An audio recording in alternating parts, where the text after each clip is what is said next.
9 FM and streaming worldwide on the WMAL app. O'Connor and Company. It's 5:07, and it is a Thursday morning in your nation's capital as we continue our full coverage of the Republican National Convention. Coming up at 7:05, we're going to speak with Caroline Sunshine. She is one of the spokespeople for the Trump campaign. She's in Milwaukee. Maybe we'll get a preview of tonight's speech by President Donald Trump. 7:35, Sean Parnell out of Pennsylvania. He's got plenty to say about Secret Service. 8:05, Katie McFarland. And then at 8:35, a man who could very well be the next Secretary of State or National Security Advisor in the next Trump administration. Friend of this program, Ambassador Rick Grinnell. Oh, boy. That's going to be a great day. And to make it even better, here comes Patrice Onwuka. Good morning, Patrice. Hey, good morning, Larry. These are good. Welcome to morning radio when you absolutely must stay up late every night and watch what you know you're going to have to talk about the next morning. We listen. Let's just be clear. We love what we do. We absolutely love what we do. And I always tell people whenever they say, "Wow, your schedule and waking up early and having to do that," and I always say, "It beats digging ditches. It beats having a real job," is what I like to say. That said, days like this start to get a little bit long when you know you're staying up late into the night because you got to watch J.D. Vance's speech. You got to watch the happenings at the Republican National Convention because we got to talk about it the next morning. So here we are. Are you holding up okay, Patrice? You know, I taped my eyes open to watch the speeches, and I got up early. You know, good. That's not fair that you get to use like physical props to get this done. I should try that though. Duct tape or Scotch tape? Scotch tape, because you don't want to lose your lashes. Your lashes. Might end up looking like Matt Gaetz last night. I think he got his brows done. I have a thing about men who get their brows done. I understand, getting rid of the unibrow thing right in the middle. I understand you getting rid of, but he clearly had his eyebrows shaped. This is the problem. He has a lovely, very cosmopolitan, gorgeous, trendy wife. And wives can talk a man into doing anything, Patrice.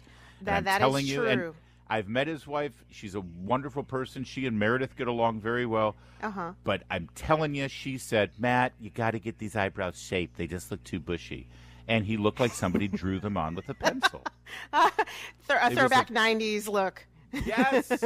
Very weird thing going on. We're going to get to all of our convention coverage a little bit later, but I do want to get you up to speed on the drama, the soap opera, really, that is swirling around the president of the United States, Joe Biden. Yeah, he's got COVID. We'll get to that a little later, but honestly, that's the least of his troubles right now.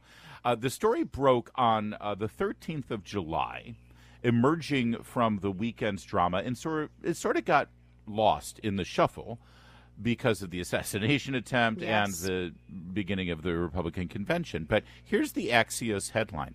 Schumer had, quote, good meeting with Biden in Delaware. Yeah, that's right. You missed this story, didn't you? Yeah. Senate Majority Leader Chuck Schumer traveled to Delaware on Saturday to meet with President Biden in person, calling it a good meeting, but offering no tangible sign of support for the embattled president. Now, see, in other words, he went to go meet Biden face-to-face, and when asked about the meeting, he said it was good. He didn't say, "I'm with Joe all the way to the end. We're in it to win it. He has my full support." There's no, this, I believe, was the famous Barry Goldwater moment where the elder statesmen of the Democratic Party are going to Joe Biden saying, "Joe, it's time to get off the stage." Yeah. Everyone's been saying, who will be the one? Who will go and talk to Biden, like Barry Goldwater did to Richard Nixon? Well, according to what the statement was that Senator Schumer put out, I sat with President Biden this afternoon in Delaware. We had a good meeting. The statement was noticeably cooler than his previous insistence that, quote, "I'm for Joe," unquote. This comes after Axios reported last Thursday that Schumer was privately signaling to donors that he's open to a Democratic presidential ticket that isn't led by President Biden. So that was reported on July 13th. Fast forward to last night, where Jonathan Karl, ABC News, has a new development on that meeting between Senator Schumer and Joe Biden. I want to preface this by letting you know that Jonathan Karl actually was about 9 to 10 hours late on this story. I first heard it from the guys who do the Ruthless podcast, a very influential podcast run by former Republican staffers to Mitch McConnell and some other high-ranking senators. They have great contacts in the Senate on both sides of the aisle. They reported exactly what Jonathan Karl reported last night during the convention. Listen. One person who has been out there publicly defending Biden told me just a short while ago, Biden is going to see the whole house of cards come down soon. As for that meeting in Rehoboth, Delaware, I am told that this was a one-on-one meeting, just the Senate leader and the president, and that Chuck Schumer forcefully made the case that it would be better for Biden, better for the Democratic Party, and better for the country if he were to bow out of the race. And David, when I went to Schumer's office to ask them to tell them I was going to report this and tell you this tonight, absolutely no denial from Senator Schumer's office. They only said this: Leader Schumer conveyed the views of his caucus. In other words, the views of Democratic senators. I am also told that Hakeem Jeffries, the Democratic leader in the House, has expressed similar views directly to the president. It's happening, Patrice. Yes. It is happening. Yeah. Now, listen, ultimately, this is Joe Biden's decision. And if it's determined within the Biden family that Jill is just way too happy being First Lady and riding in that limo, then he ain't going anywhere. But the leadership in the Senate, you remember 2 weeks ago there was the story that Mark Warner of Virginia was gathering other Democrat senators to put together sort of a little move there to let Joe Biden know. Apparently what they did was they all had their meeting, they all decided Joe's got to go, and then they turned to their leader, Chuck Schumer, and said, Chuck, you got to tell him. You got to do it. And he went and told him. Now, we'll get to the House in a minute because there was another story yesterday about a very tense phone call, a Zoom call that Joe Biden had trying to quell the fears of so-called moderate Democrats in the House, and it did not go well for Joe Biden. We'll give you those details in a moment, but what do you think of this development? This, again, very busy week, but this is a development that has happened with regard to whether the president is going to stay in office or at least stay on the ticket at this point. Well, two things. Number one, you and I were on Sean Spicer's show a week ago on Monday, and he asked us if we think President Biden would survive to the end of the RNC convention. We both said no, and it's looking like we might be right. That said, I don't think President Biden is going to go willingly. The Democrats have they've been respectful for him. They've been saying, you know what, Joe, it's time to bow out gracefully. Take all of your years of service. We're not gonna speak any ill of you publicly right now, if you would just do what you need to do. This is going to get ugly and downhill because his response so far has been to be defensive. He's not going to let go. He wants to hold on to that power and to the seat and the top of the ticket, frankly. And so at this point, then it's going to get really ugly, and that's where the popcorn comes in. The RNC convention is done today. Yeah. Let's turn our attention to the Democrats. We want ugly. We want as ugly as possible. And so now that's what's going on in the Senate. As you heard, Chuck Schumer, I was merely reflecting the mood of the Senate. I was relaying the mood of the caucus, the Democrat caucus. In other words, Joe, go. It's time to go. Now, what happens in the House? We'll tell you that. WMAL. Making sense of the news. Live From the Home Paramount Pest Control Studios. Home Paramount, the leader in pest control since 1939. So let's go back to Saturday now, right before the Trump rally in Butler, Pennsylvania, where there was an assassination attempt on Donald Trump's life. A group of moderate Democrats on Capitol Hill had what's described as a tense Zoom call with the White House. They were expressing their concerns about Biden's ability to win and their ability to win. See, we've always said this is what's going to drive this, is when Democrats realize they're going to be going down with this guy. Should he tank and then and take them down with him?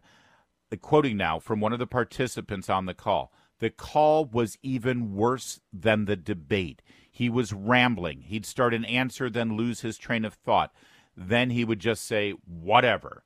He really couldn't complete an answer. I lost a ton of respect for him. A second participant in the call said, quote, the president was rambling, dismissive of concerns, unable or unprepared to present a campaign strategy. And he had a particularly troubling exchange with Jason Crow, Congressman Jason Crow, saying to him, quote, tell me something you've ever done with your Bronze Star, like my son, referring to his son, Beau Biden, and basically calling out the integrity and patriotism of a Bronze Star veteran.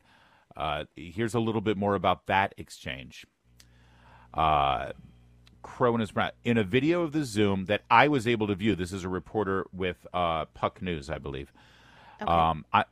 You can hear Biden. So somebody recorded this. You can hear Biden chastising Crow, who asked about the importance of national security to voters. And here's the quote. And you tell me if this sounds like the Joe Biden we've seen in the last month. Quote, first of all, I think you're dead wrong on national security. The emotion at times garbling his words, according to the report. You saw what happened recently in terms of the meeting we had with NATO. I put NATO together. Name me a foreign leader who thinks I'm not the most effective leader in the world of foreign policy. Tell me who the hell that is. Tell me who put NATO back together. Tell me who enlarged NATO. Tell me who did the Pacific Basin. Tell me who did something that you've never done with your Bronze Star, like my son. And I'm proud of your leadership, but guess what? What's happening? We've got Korea and Japan working together. I put AUKUS together. Anyway, things are in chaos. I'm bringing some order to it. And again, find me a world leader who's an ally of ours who doesn't think I'm the most respected person they've ever. And then he trailed off. So he's belligerent. He's angry. Yes. He's defensive. He's all over the place. He's rambling. And as we've seen so many times with Joe Biden, he goes after somebody personally, gets in their face, and tries to bully them and shout them down. And in this case, uses his son's dead body and a Bronze Star to question the patriotism and loyalty of a fellow Democrat. You know why this is jarring to these lawmakers? It's because they've only seen the nice Joe Biden, the Joe Biden that he turns on for the cameras and the Joe Biden that he turns on when he's doing retail politics. So they're used to the friendly, thoughtful, funny Joe Biden, the kind-hearted Joe Biden. This is the Joe Biden that the White House aides see every day. This is the Joe Biden that, curses people out, cusses, swears, as you rightly said, is belligerent towards people and gets in their face when he doesn't like what they have to say. Here's the thing. Joe Biden said that if he's given lots of qualifications for him stepping down. And at this point, he has broken every one of those qualifications, whether it comes to the polling, whether it comes to, his mental ability. I mean, if you want to call COVID a diagnosis, he's been diagnosed with COVID, but he's not stepping down. So I'm beginning to think, Larry, this is not just about Joe Biden wanting to stay in the have that presidential motorcade in the White House. This is Joe Biden saying, you're going to have to drag my bones out of this office against my will because I'm not going.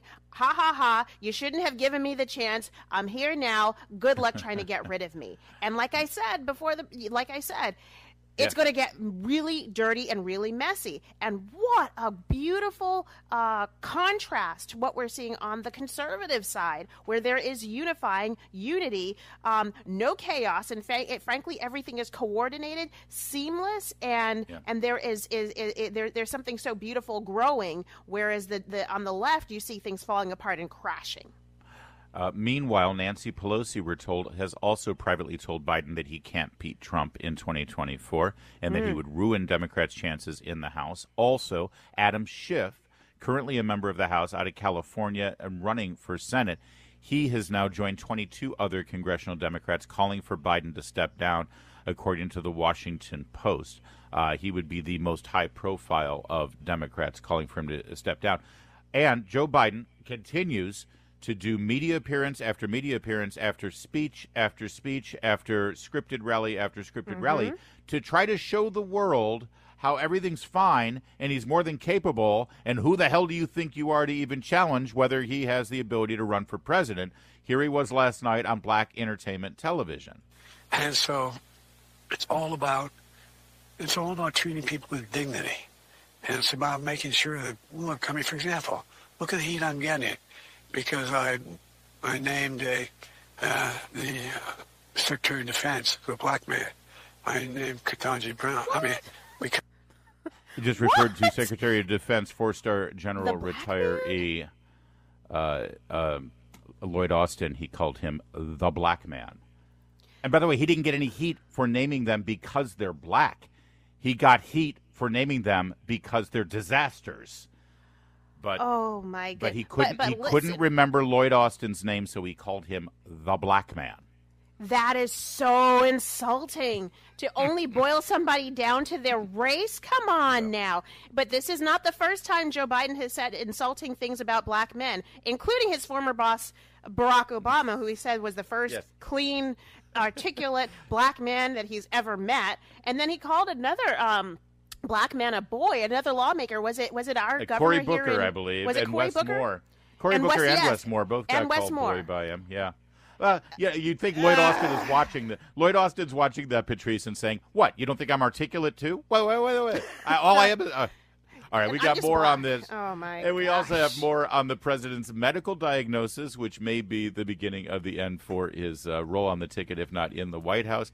A whole lot more of that coming up, and of course the happenings in Milwaukee, where, as you said, Patrice, a beyond unified Republican Party. Even Nikki Haley and Ron DeSantis showing support to Donald Trump, and Joe Biden has the long knives out for him. This is a fascinating time to cover politics and follow it, and we're thrilled to be doing it for you. So keep it here. It's now on 105.9 FM and streaming worldwide on the WMAL app. O'Connor and Company. It's 5:36 now. It's O'Connor and Company. Thanks for tuning in this busy Thursday morning as we have day 4, the final day of the Republican National Convention tonight. Donald Trump, for the first time, will address that gathering, address the nation, address the world for the first time since a bullet came a fraction of an inch from ending his life and having a devastating effect on history. But tonight he is standing astride the world stage, and you will hear for himself his vision for the next 4 years. Coming up at 7:05, we'll speak with Caroline Sunshine of the Trump campaign to get a preview of those remarks. 7:35, Sean Parnell. He was at that rally in Pennsylvania and has much to say about the Secret Service. 8:05, KT McFarland. And then to round things out on the national security front, at 8:35, friend of this program, Ambassador Rick Grinnell. That is a stacked deck, but we're always stacked when we got Patrice Onwuka with us. Good morning, Patrice. Good morning, Larry. Good morning, everybody. If there had some medical condition that emerged, if the doctors came to me and said, you got this problem, that problem. He was asked, Joe Biden was, what would it take for you to get out of here, basically? This is where it is now. Reporters, all right, fine, you say you're not going anywhere. Honestly, what would it take? Why? But paint the scenario for us. What do we need to do here to get you off the ticket? And he said it very clearly there. If there had some medical condition that emerged, if the doctors came to me and said, you got this problem, that problem. Yeah, a medical condition, a doctor's saying you got this problem or that problem. That broke early yesterday afternoon, and then later in the afternoon at a scheduled event for the Biden re-election campaign, this was the announcement. The president has been at many events, as we all know, and he just tested positive for COVID.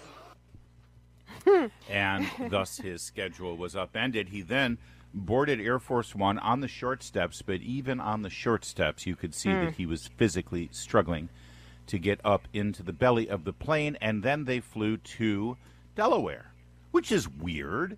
Why does one have to go to Delaware to recover from COVID? You would think you would want to be at the White House. Yes. Because there is 24/7 medical attention right there. Yes. You've got a medical facility and medical coverage. Of course, the doctors who come and visit him at the White House, they have to sign a visitor's log so you know who's coming and going. So maybe they just didn't want to have to deal with that problem, but there you go. And also all of the press people hanging around the White House, saying, "Hey, Joe, when are you going to step down?" I mean, let's not forget where he was supposed to be. He was supposed to be speaking at the NAACP's convention this week in Las Vegas, and it was a group of black influencers, lawmakers, pundits, heavy hitters, big donors. Hold on, those why are the aren't folks you there then?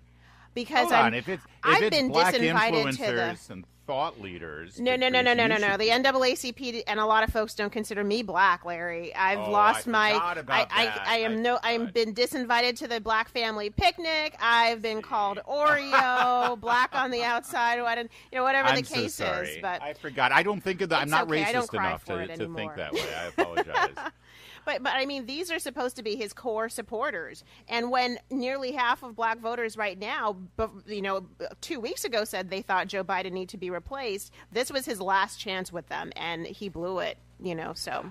Well, no, he just has a medical condition. Leave him alone, Patrice. He's got COVID. We all could get it. It's a pandemic after all. Oh, wait a second. We probably all have gotten it, Larry, and we're all, and for he's the got, most part, his we're 8th, fine. 9th booster now, 10th booster? But let's be clear, for a man his age, I mean, this is the worst comorbidity you can have when you get COVID is old age. The vast majority of people who succumb to that disease are people right around his age. Now, Joy Reid, a couple of different takes from our friends on the liberal left. One from Joy Reid, one from Van Jones. Let's first go to Joy, shall we? Because she brings such joy to our day. Here's her analysis of the president's announcement that he has COVID. That's the question that I have on that. These two men are both elderly. Donald Trump is an elderly man who, for whatever reason, was given 9 seconds to take a iconic photo op during an active shooter situation. Weird situation. We'll figure that out one day. But his survival of that and bouncing right back and going right to his convention is being conveyed in the media world as a sign of strength. This current president of the United States is 81 years old and has COVID. Should he be fine in a couple of days? Doesn't that convey exactly the same thing? That he's strong enough, older than Trump, to have gotten something that used to really be fatal to people his age. So if well, there you go. It's hard to argue with that logic, Patrice. No. Joe Biden basically just got shot in the head.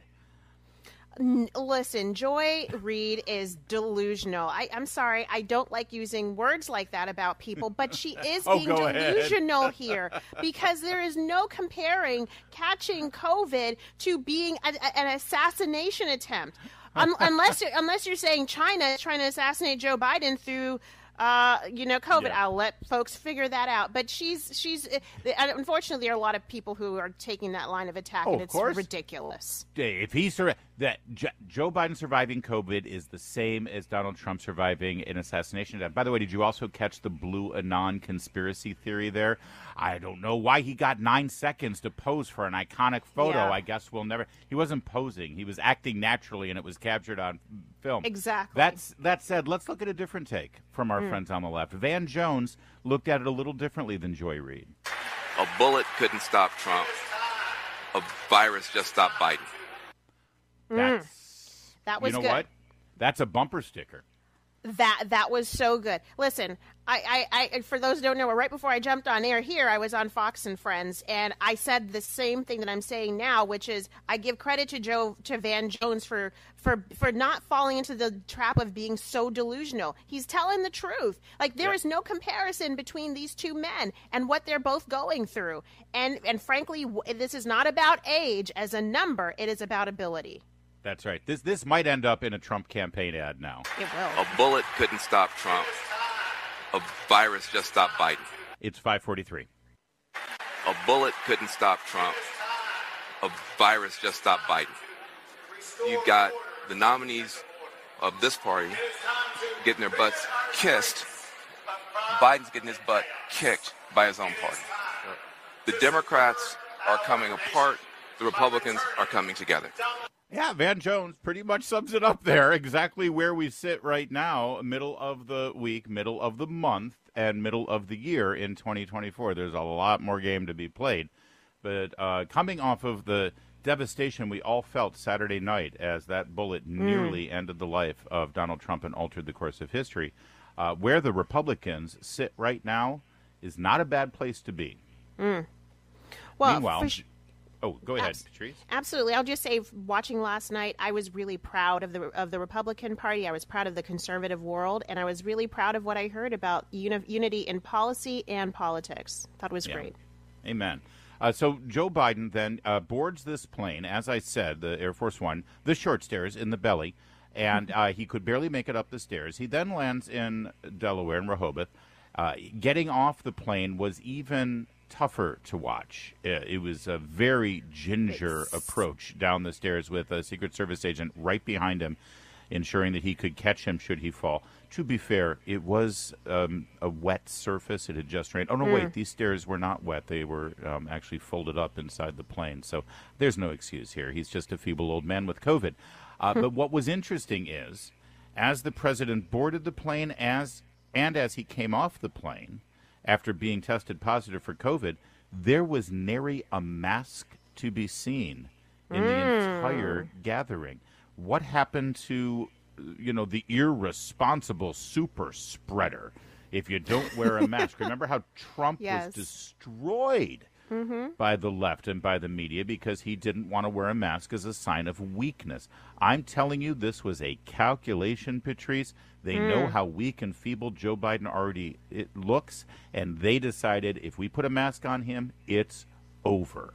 And so they said, nope, screw it. We'll just go ahead and go without the mask.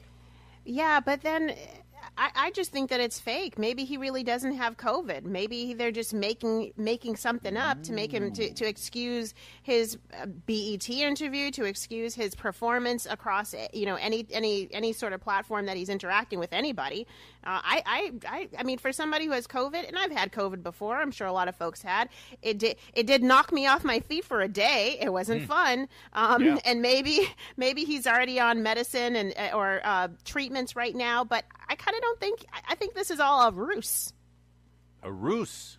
Yes, a ruse. Right. So they're just floating COVID out there as the beginning of the announcement that, he'd love to continue, but he's just too ill, perhaps. I mean, if he does, in fact, have COVID, he is absolutely guilty of violating people's personal space and violating the very mask protocols that he championed and shamed other people with, because there were 2 public events in the 12 hours leading up to the announcement that Joe Biden had COVID.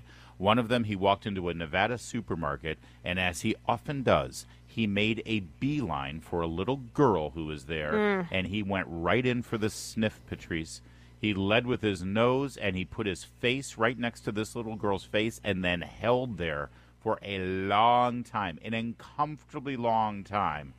And then a second event where he went to a Mexican restaurant where people were eating, and then, again, violating their personal space, he would lean over the table, over their food, get right in their face, and do his whisper thing to talk to them, with spittle flying everywhere. I thought he was going to protect and respect people's personal spaces, especially if there's some danger. Listen, if he's got COVID and they tested him for COVID, it's because he was feeling symptoms. He had a sore, scratchy throat. Maybe he had congestion. Maybe he had a runny nose, and he's just going and slobbering over everybody. And it's always women, by the way. It's always women and girls that he's slobbering over. Well, I mean, if you know that you have symptoms, you're not going to be in people's faces. More than likely, when someone reaches out to shake your hand, you'll say, no, I'm not feeling too well. I think I have something. I'm just going to say wave from a little bit of a distance. Exactly. And you respect people's faces. I might be coming down with something. So whether or not they tested him that day or days prior, he knew he was sick. They knew he was sick. But they're so desperate to get him out there with other people to make it seem like he's still up to the task that they will risk other people's health for a political shot. That's right. He is either the super spreader in chief, or, as Patrice just suggested, the whole thing is a ruse. A ruse. A ruse. It's 5.